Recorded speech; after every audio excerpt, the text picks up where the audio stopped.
Hey, everybody, welcome back to yet another edition of the Security Repo Podcast. As always, I'm your host, Dwayne, and thank you so much for liking, subscribing, and helping this channel grow and spreading the message of security and all of the awesome lessons we have learned from our guests over the years out there to the wider world. So please please subscribe, and please keep sharing. It really does mean a lot to the channel.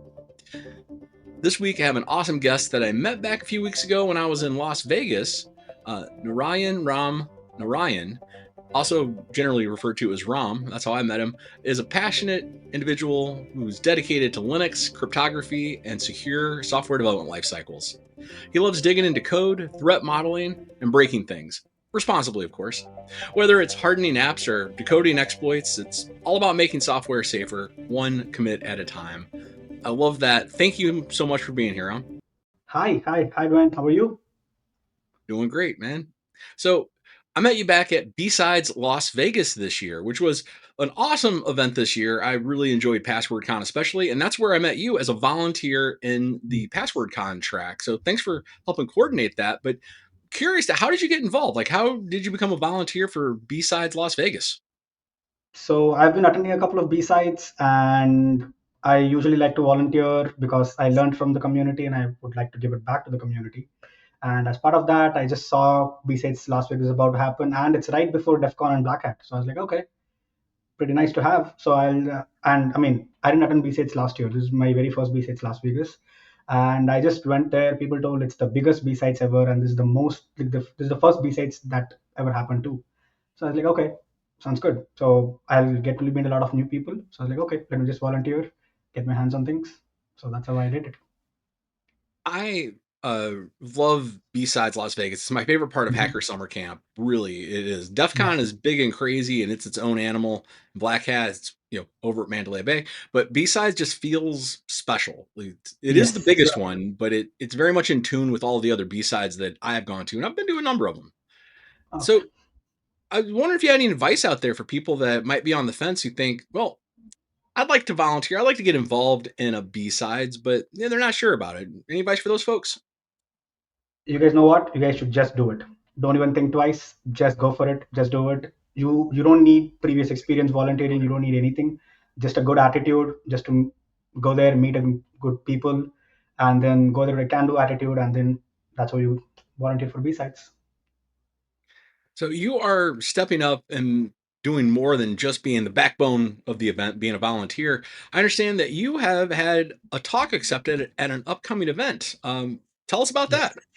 Absolutely. So, I mean, so glad you brought up that question. But so, first things first, I got into security a while back and I wanted to go volunteer for B-Sides because I would like to give back to the community. And here I thought, okay, so I've been doing security for a while now, and why not give a topic? And then I gave a submission. I mean, I've given multiple submissions. This is the first time I got selected. So, to be honest, but yeah. So, I'm going to be giving a talk on OpenSSL conference that's up and coming in Prague this month. I mean, I think it's happening on October 7 to 9. So October 7 to 9 in Prague. Yeah. I'm going to be giving my talk on October 8th. And what's your talk about? So threat modeling OpenSSL applications. So I've been using OpenSSL for a while, and I know for a fact that I didn't do it right the first time. So I just want to capture that loopholes and then let people know that, hey guys, I've made this mistakes and I'm pretty sure some of you have made this too. So just to avoid these pit stops, here is what I did. That's what my talk is going to be about. So I'm curious on threat modeling. Are there any specific tools or specific models that you're going to be covering and digging into? So I'm going to be majorly focusing on OAuth Threat Dragon since it's open source, but the tool really doesn't matter. You can do it whiteboard style or you can just do it on a pen and paper. All you need is a data diagram. And I'm going to be explaining on Stride and Pasta. I'm going to be comparing both, stating, hey, if you're using an OpenSSL based application, how are you going to approach it with Stride? And how do you approach the same problem with Pasta? So why OpenSSL? Just curious, like how did you get into that world? So, I mean, I've been into cryptography for a while now. I had a very good professor for cryptography, and he basically inspired me to like learn more on cryptography. And then when I got into PKI systems, I saw that everybody's using OpenSSL. Almost like all the firms that I've been associated with and all the consulting work that I did before, I've seen a lot of people use OpenSSL, and I saw that not a lot of people use it the right way. So thought maybe I'll just give my opinions on it. Well, you said the lessons learned. Just maybe we could talk a little bit about Yes. one or two of those lessons. Like what? Just honestly, where have you gotten it wrong? Like where could have it gone better? Okay. So let's take this very base use case for example. Let's say that you're using the best encryption algorithm in the world. But what if you store the private key in a GitHub repo or a private key in your local machine where people have access to? I mean, I kid you not, have done that multiple times. I mean, not anymore, but I used to. So until I know the vault concept existed, but yeah. I think it's awesome to talk about the mistakes we've made along the way because I think there's a lot of people that approach security and is like, well, I have to get it right. I have to get it right every time, or the attacker Yeah. wins, and it puts a sense of fear, like I am going to fail, and therefore I don't even want to try. But you can't Hmm. really learn anything if you don't try, and that's awesome. Absolutely. That Uh, is very well put. Yeah. Outside of your talk, let's talk about the rest of your security background. So, how did you get into security? What led you down that path? So that is a very interesting question. So I think it was back in 2017, 2018. I'm not exactly sure of the year, but yeah. So there is this one famous pizza company that got hacked, and all the details were posted on like dark web. Funny enough, one of my friends shared the dump with me, and I saw my details on it. I mean, not just my details, my lot of my friends' details, like a lot of details on it, and I was like, okay, so that's pretty bad. So I mean, I've always been good at computers. I've always loved coding, and then I was like, okay, if I'm not more tech focused, who's going to help me like stop all this? And that's my very first break into security. And from that point on, I've been like privacy focused, help people take data out of the breach, or like help people take data out of the internet when it's not supposed to be. So that's how I got a break into security. So, what directions have you felt yourself pulled in? Like, obviously, you are a defender and you're helping people like stay Yes. safe. But did you ever go down a path as like a pen tester, or look at that Oh red yeah. side of the life? Yeah, I did try that for a while. I mean, I wouldn't say I'm the best at it, but I would still love to learn it. My opinion is always this: to be a very good defender, you need to be a pretty good attacker. You don't have to be like a very good attacker, but you need to be a pretty good attacker. And for you to be a pretty good attacker, you need to be a very good defender. It always goes parallel to each other.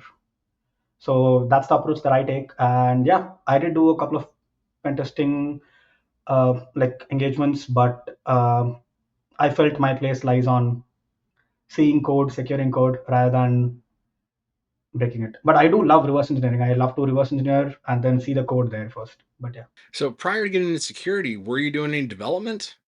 Oh yes. Yeah, my early years I was developing in Spring Boot applications using Java. That was my very first production level application. So post which I got introduced to SAST. Until then I didn't know what misconfiguration file was, or I didn't even know what HTTPS request was, or I didn't even know what CSRF was. So the first thing I was introduced to was SAST, and then I was like, oh, that's great. And my very first thing was, oh, there's a tool that can tell me what I'm doing wrong. Okay, that's interesting. So that's how I got into SAST, slowly into DAST, and then I was like, okay, so I've seen people attack stuff, so let me attack my own applications. So that's why I got into code reviews and then attacking my own applications. Then slowly graduated from there, moved to Python scripting, then Linux, and then I just fell into this world. So Uh, so back on the BSides train, like it's rare that most people would say, unless they're living in Las Vegas, that is the only BSides they've gone to. So what other community events have you been involved with? So the recent one was BSides Las Vegas. Before that, I attended BSides Charm that happened in Baltimore, and I'm planning to attend the BSides North Virginia that's going to happen in the month of October. I've been attending BSides for a while now. BSides San Francisco, BSides New York. So I love to go to BSides because it you get to meet the right people there. As in, like it's not too vendor focused. You get to go for the right talks. Although I do attend RSA, OASP, and DEF CON, which are comparatively a much bigger event than BSides. But yeah, I've attended a couple of B-sides before, yes. So what's the biggest benefit you would say? I mean, is it just the networking, meeting the right people? Is it the sessions? Is it the learning? Is like what's the main driver you think makes you want to go and why you think other people should Oh, probably go out and find these out? definitely. It's networking first because you get to meet a lot of new people, a lot of cool people.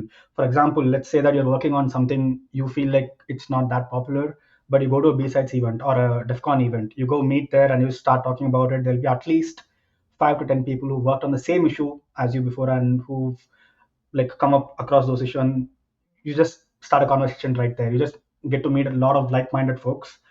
So that's one great way to meet new friends. So that's one of the main reasons I go out on B-Sides or DEF CON or any other security conference out there. And the other one is that you just get to meet a lot of new mentors. I feel in the field of security, you need a lot of new mentors, as in, like, I mean, for example, take Adam Shostak. I don't think I would have met him outside DEF CON. Or, I mean, you for that matter. We both met at a B-Sides Las Vegas convention. I'm very flattered to be lumped in with Adam Shostak Yeah. in the same conversation. To be honest with you, I'm a fan of his as well. Yes. But yeah, I've met him at B-Side Seattle briefly, and it's the accessibility of you read these people's books and papers and Yes. you watch their videos out there, and then they're just normal human beings who Yeah. just have a passion for security. And if you have a passion for security, you at least got that one thing in common. So, all right, I want to move on to our more formulaic part of the show, our get to know you section, the same 4 questions we ask all of our awesome guests. So let's dive in. What's your favorite security command line tool? Oh my. Okay. There are a couple of command line tools. Top of my head, Nmap. I use Nmap or OpenSSL. I use OpenSSL all time and Nmap all the time too. So yeah, those two are probably my favorite I was gonna command line say tools. if you have a whole talk about OpenSSL, I would assume that would be one of your favorite tools out in the world. Yes, absolutely yes. And I mean, a little bit out of security, a tool that I recently came across, a friend of mine pointed me out to. There is apparently a Linux command line tool called ASCII Cinema. You should probably check it out. It's pretty cool. So it helps you record videos as it, like whatever you type in terminal, right? It just records that as a video or a GIF and then gives you the file. So I'll have to check that out. So thank you very much. yeah, That's part of the reason I like this question is I have learned about a bunch of tools I probably wouldn't have come across if I didn't ask somebody what their favorite yep, was. So thank you for absolutely. that. We'll link to And that if you're, in the we'll link to that in the show notes. So help people definitely. find And that. if you're into NixOS, Nix Shell, that's my most favorite command ever because I get to run a new tool without even installing that tool in my system. So Nix Shell, if you're running NixOS, that's pretty neat. You have had a number of jobs in your life to get all this experience. Do you remember a favorite interview question that you've been asked? Oh yes, there was this one question that actually surprised me more than like my interesting that's the reason it's my interesting question. So I mean, I love security. So it was a security interview, and people asked me about scripting, automation, and my resume was filled with automation. And people were like, "Okay, sounds good." So the interviewer asked me this question. So you've mentioned automation a lot of times, or we spoke about scripting a lot of times. So what do you automate? Then I started telling him about how I automated my scripts, how I run a new OS using Ansible and all the stuff. But he was like, "Okay, let's stop this for a minute.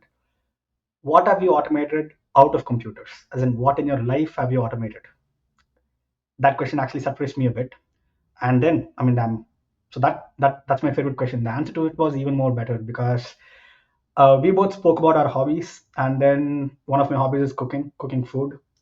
I love cooking food. So, and then when he asked me this question, this popped into my mind. I have this one small box of spice where I'll mix a bunch of spice according to my taste. And I was like, hey, I'm not sure if this is automation, but instead of just using multiple spice boxes, I just use like one spice box which I've mixed all the spices together, like an allspice kind of thing. And he was like, yeah, that's a pretty good answer. I was like, okay, that's great. Yeah, making a house spice. That's Yes. a very common chef hack, and I don't know if I call that automation, but it's definitely a pro tip. But Uh, how would you have answered this question though?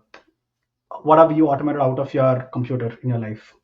yeah, that's a good question because like when I think of automation, I always think of machines. I would think of Same DevOps, here. obviously, but it is a good question. I would have Yeah. to do some thinking on that. Like Same here. I was asked this in an interview and I was like completely blank for a second. And then, okay, the first thing that came to my mind was cooking. So yeah. it is an interesting get someone out of their head to start thinking slightly differently about the question and open up. Like I think that was the real goal from that interviewer, and that they did it well. to talk about something passionate that you have, to talk about something that you're passionate about. That's awesome. All right. Best advice, worst advice. What is the best security advice that you're hearing out there or that you've ever heard? Persistence is key. If you don't find, I mean, bugs are actually interesting to me, as in, like, if you have a bug for a while now, you probably have learned a lot more about that tool than you have learned in your entire life. So bugs or any vulnerabilities, persistence is key. Just keep doing what you're doing, and then, I mean, not keep what you're doing, but try from a different angle, and then you will definitely hit the answer. I agree that you can overcome it. That goes back to that fear of failure thing. If you can overcome that fear of failure and just accept that you're going to mess it up a few times, but then learn from each time you do it. Yeah, don't be afraid to mess it up. Nothing is too bad. I mean, whatever goes bad, you can always bring it back up again. So, I mean, unless it's like a actual production machine and you're like serving a couple of customers and then you go mess it up, but that's still doable though. That's what local development environments are for. You can mess it up Yes. locally and fail that test 1,000 times before you commit. So Yes. don't be afraid. Yeah. What is the worst security advice that you're hearing out there that you've ever heard? There are a couple of things that come to my mind. Oh, it's behind a firewall. You don't have to secure it. Or, oh, it's an internal tool. It's fine. Trust me, it's not. Whatever is behind a firewall, whatever it's an internal tool, at least take a look. If you have criticals, please go ahead and fix it. Don't like leave it open. Yeah, it's always good to take a look and fix it up than like leaving it open. You can't have defense in depth if you think that, all right, we have hardened the firewall, we are done. Yeah. You're never done with security. Yes, that is That's the very real. true. And my cryptographer professor once said this to me. So there was the first thing that he ever taught us was Caesar cipher and then one-time pad after that. So one-time pad is still date the most secure algorithm ever because you just use encryption algorithm, one key, one encryption, done. You're not never using it again. In that standard, everything is secure, but I mean, it's not computationally possible. So All right. yeah. Well, thank you so much for being here, Ram. We always like to turn it over to our guests to have the final say. So, if there's anything you want to generally share with our audience, anything you want to get into, any other areas that you wanted to talk about before we head out, the floor is yours. Okay, so people out there looking to start in a security background, don't wait for it. Now's the time, as the rise of AI or whatever it is. Just do what you like and then just give it a try. I mean, just start with something very small. Try to secure your own application first. That's how I got into it. And then you would definitely like learn a lot more. This is a very, very, very interesting field where you'll probably be like more passionate about when you start doing this more. But yeah. Ram, thanks so much for being here. I really appreciate one your time today, but two, you sharing your knowledge out there in the community as a speaker and supporting the community as a volunteer at multiple events. Thank you so much for all you do, and hopefully, I'll see you again at another BSides out there. So, Definitely. Why not? Yeah. See ya.